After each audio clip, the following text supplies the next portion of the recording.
know you can still go. Even when you feel slow, you can still go. Even when there's no hope, you can still go. I never answer to no, man, I still go. Go, go, go, go, go, go, go, go. Brian Giles with Brian Giles MTG. And I had some camera trouble, so we're going to have to do this first video over again. So, this is Fallout Spoiler Day. Hoo-ha.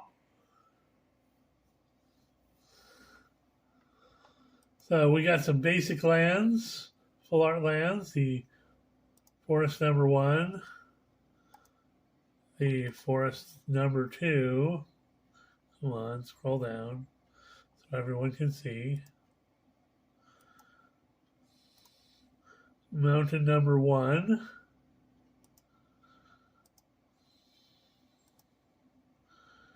And mountain number 2. Swamp number 1.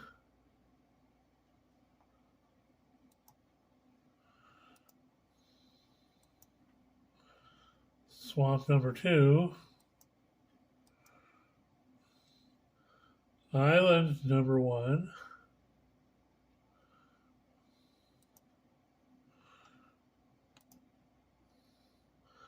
Island number 2.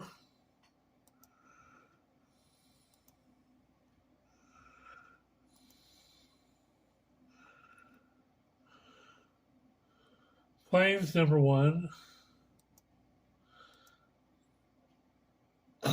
And plains number 2.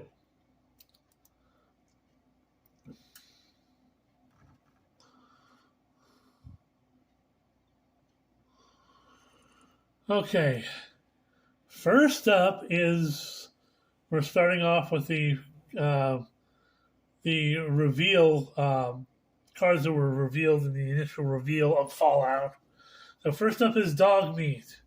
Now, I have not played any of the Fallout games personally, but I do know some of the characters, and Dogmeat is a main character. So a red, a green, and white for a 3/3 legendary creature dog. When he enters the battlefield, mill 5 cards and return an aura equipment card from your graveyard to your hand.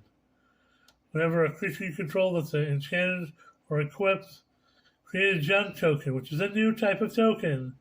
It's an artifact with tap to sacrifice this artifact next to the top card of your library. You may play that card this turn and activate only as a sorcery. So, hoo-ha.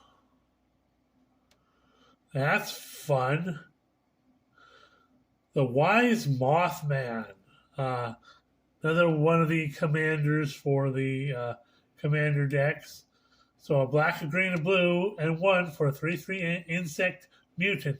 Notice the mutants. Mutants are going to be a big thing. Because it's a irradiated post-apocalyptic world. He's a 3/3 insect mutant with flying. Whenever he enters the battlefield or attacks, each player gets a rad counter. I'll explain that in a bit. Whenever one or more non-land cards are milled, put a +1/+1 counter on each X of X target creature with X number of non-land cards milled this way. Now, rad counters and mill are connected. I will tell you that. So, you mill heads out there, you're going to love these decks. Next up is the Feral Ghoul. So, a black and 2 for a 2/2 zombie mutant with menace. Whenever another creature you control dies, put a +1/+1 counter on Feral Ghoul. When it dies, when Feral Ghoul dies, each opponent gets a number of rad counters equal to its power. So, hoo-ha.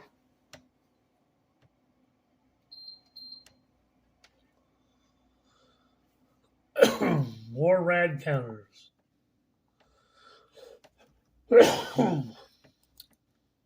And this is the radiation token.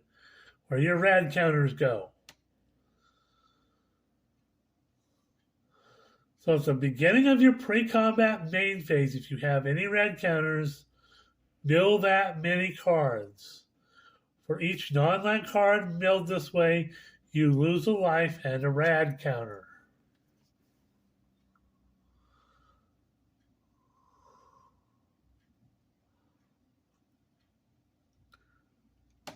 So, you mill a card and you lose a rad counter. And you lose a life for each non-land card milled. So, like I told you, millheads are going to love this set. Next up, we have another of the commanders from the commander decks. Caesar, Legion's Emperor. For red, white, and black, you get a 4/4 legendary human soldier. Whenever you attack, you may sacrifice another creature. If you do, choose 2. Create 2 1/1 red and white soldier creature tokens with haste that are tapped and attacking. Or you draw a card and you lose a life. Or Caesar, Legion's Emperor deals damage equal to the number of creature tokens you control to target opponent. Now this works well in soldier because he's a soldier himself and he creates soldiers. So hoo-ha, your soldier deck just got all sorts of interesting.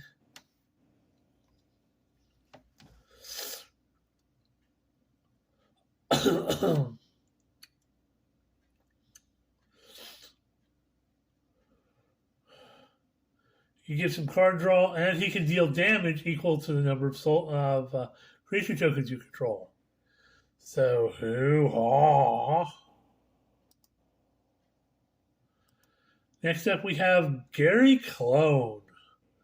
So, a white and 1 for a 1/3 human citizen has Squad, which is a returning mechanic that we first saw in Warhammer 40k. Squad 2, so you can pay 2 generic any number of times, and you can create that many copies of it. So whenever he attacks, each creature you control that's named Gary Clone gets a +1/+0 till end of turn. And again, that plays into the Caesar deck. Next up, we have Dr. Madison Lee. So she's a blue, red, and white for a 2/3 human scientist that whenever you cast an artifact spell, you get an energy counter. Now, energy counters were first introduced in the Kaladesh block. Kaladesh and Aether Revolts use those, and so you tap it and pay an energy counter. Target creature gets +1/+0 and gains trample and haste till end of turn. Tap it and pay 3 energy counters and draw a card. Tap it, pay 5 energy counters, return target artifact card from the graveyard to the battlefield tapped.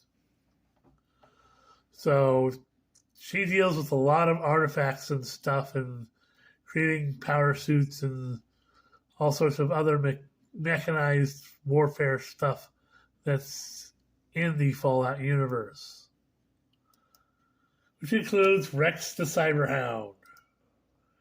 So white, a blue, and 1 for a 2/2 legendary artifact creature robot dog. Whenever Rex the Cyberhound deals combat damage to a player, they mill 2 cards and get 2 energy counters. You can pay 2 energy counters, target creature card. Choose target creature card in a graveyard, that's any graveyard, exile it with a brain counter on it, activate only as a sorcery. Rex has all activated abilities of all cards in exile with brain counters on him. So he basically chews up stuff from people's graveyard and gets smarter by it. Next up is, of course, because these are commander decks for the most part, except for the collector boosters that contain the special cards and the serialized stuff. So if it's commander deck, you got to have an arcane signet. 2 mana for an artifact reads, tap it to add 1 mana of any color in your commander's color identity.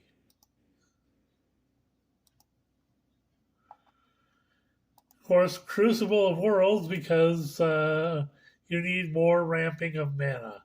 So 3 generic for an artifact reads. You can play lands from your graveyard. Because we will have land destruction to deal with, because it's a post-apocalyptic world. So what commander deck isn't good without the Sol Ring? And again, these last artworks are in the Pip-Boy or Fallout Boy artwork. So 1 mana for an artifact that reads, tap it to add 2 colorless. Then we have Wasteland, which is another reprint. It's good to have in any deck. Tap it to add a colorless, or tap it and sacrifice it to destroy target non-basic land. Then we have a look at one of the cards from the that's going to be serialized. This is one of the bobbleheads. I am told there are going to be 7 different bobbleheads. This is the Intelligence bobblehead. So 3 mana for artifact bobblehead.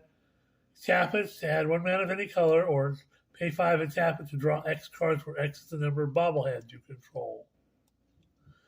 And it's serialized to 500, and it comes in special foiling and stuff. Next up is Alpha Deathclaw, one of the main creatures, evil creatures in the game. So for 6 mana, which is a black, a green, and 4, you get a 6/6 lizard mutant, because mutants are a thing. It's a post-apocalyptic world, after all. So a 6/6 lizard mutant with menace and trample. Now, if Deathclaw enters the battlefield or becomes monstrous, destroy target permanent.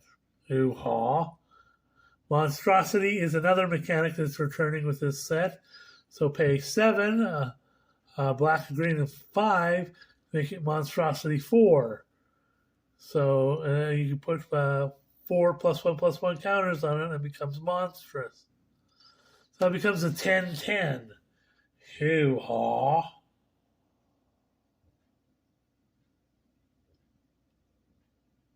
And you get to destroy another target permanent. So hoo-haw. Of course, you've got your command tower, because it's commander decks. So the land, tap it to add 1 mana of any color in your commander's color identity.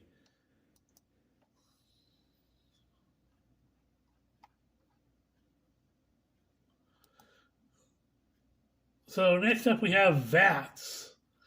VATS. Vault-Tec Assisted Targeting System. This is basically the targeting system that you use to target creatures and tell you what their health is and everything.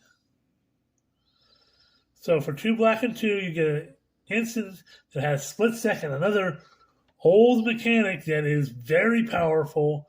It basically stops the stack and fires this off, and nothing else can go through until after this spell resolves. So choose any number of target creatures with equal toughness, destroy the chosen target creature. So hoo-haw, very powerful. Probably going to be very sought after as a targeted board wipe. Next up, we have Over Encumbered. So a white and 1 for an aura that reads Enchant Opponent. Which means you enchant an opponent, and it enters the battlefield. The enchanted opponent creates a clue token, a food token, and a junk token. At the beginning of combat on enchanted opponent's turn, excuse me, that player may pay one generic for each artifact they control. If they don't, creatures can attack this combat. So, hoo-ha! Another lockdown type spell. Nuka-Cola vending machine. Because, while I haven't played the game, I know some things about the game. And Nuka-Cola is the main way you gain, life points, energy. You increase your HP in the game. And the bottle caps are used as currency. So this artifact plays into that. The Nuka-Cola vending machine is 3 generic for an artifact. Reads pay a generic, pay 1 generic, tap it, create a food token, which is an artifact you pay to tap it and sacrifice it to gain 3 life. Whenever you sacrifice a food, create a tapped treasure token. So in food decks, you get treasure tokens. So this thing is going to be very powerful, and again, also very sought after. It also being an uncommon, while it may not be an expensive, it's going to be very sought after because it's a very powerful artifact. Next up, we have Radstorm. A blue and 3 for an instant that reads Storm, which is another older mechanic that is very powerful. When you cast a spell copy for each spell cast before this turn, then you proliferate, which means you can proliferate your energy counters, you can proliferate people's rad counters, poison counters. So, hoo-ha. And you copy it for every spell cast before this turn. So if you're firing off a spell slinger deck and you toss this out there, bazinga! Proliferate lots of times.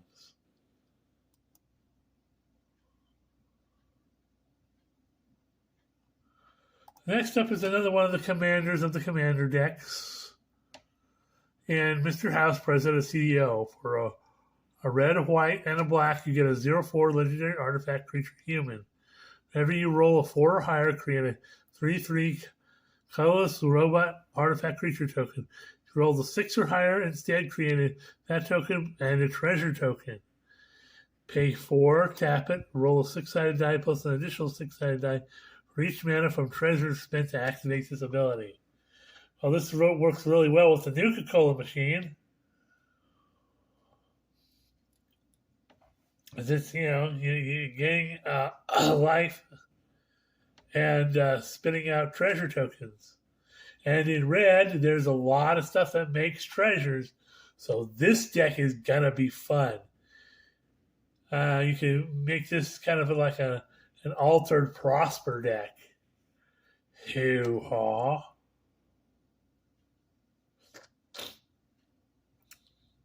I know a lot of people don't like the dice rolling, but it's not real prevalent in this game. So, and so I think it's only based around 6-sided dice, so you don't have to worry about 10-sided, 12-sided, 20-sided, whatever, like you did in the AFR games in Baldur's Gate.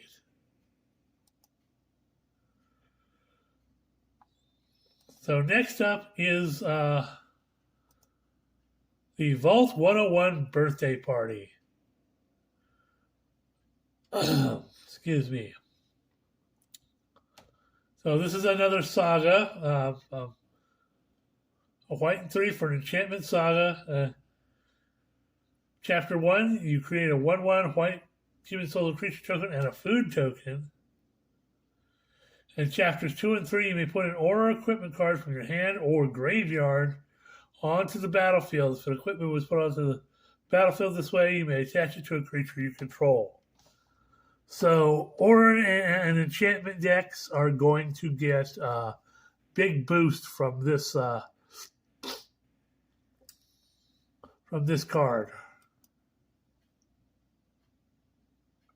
So we're at 20 minutes, and we're going to say, hoo-ha, we'll see you on the next Fallout video.